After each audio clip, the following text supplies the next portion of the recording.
Hey Joss, I have a question for you. Do you know how these Snapchat filters work? Like behind the scenes? I have no idea. Well, do you think you could find out?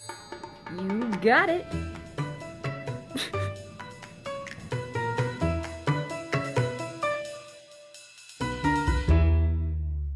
These are what Snapchat calls their lenses, but everyone else calls filters.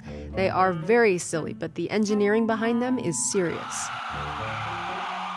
Oh my god. The technology came from a Ukrainian startup called Luxury, which Snapchat acquired in September 2015 for $150 million. That's reportedly the largest tech acquisition in Ukrainian history. Their augmented reality filters tap into the large and rapidly growing field of computer vision. Those are applications that use pixel data from a camera in order to identify objects and interpret 3D space. Computer vision is how you can deposit checks with your phone. It's how Facebook knows who's in your photos, how self-driving cars can avoid running over people, and how you can give yourself a doggy nose. So how do Snapchat's filters work? They wouldn't let us talk to any of the Luxury engineers, but their patents are online.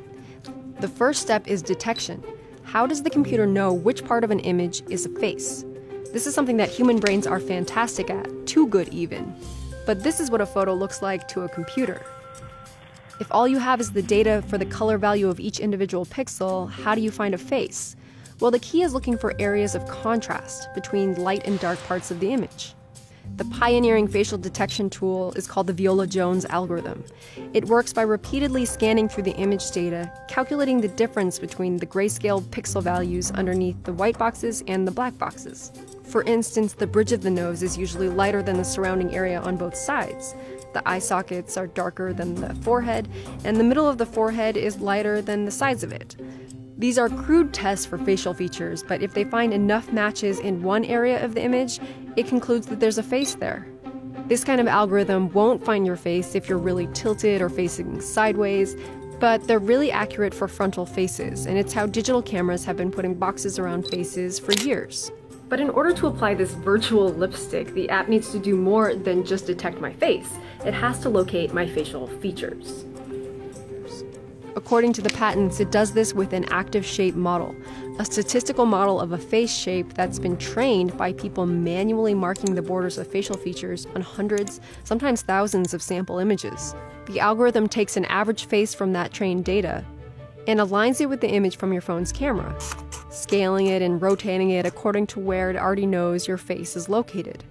But it's not a perfect fit, so the model analyzes the pixel data around each of the points, looking for edges defined by brightness and darkness.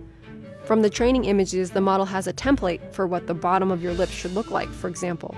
So it looks for that pattern in your image and adjusts the point to match it.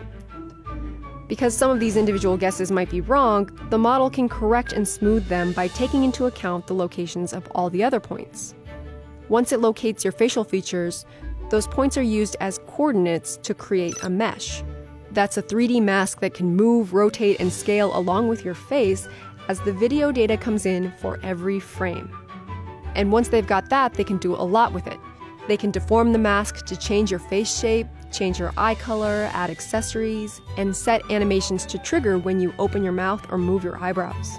And like the iOS app Face Swap Live, Snapchat can switch your face with a friend's, although that involves a bunch more data.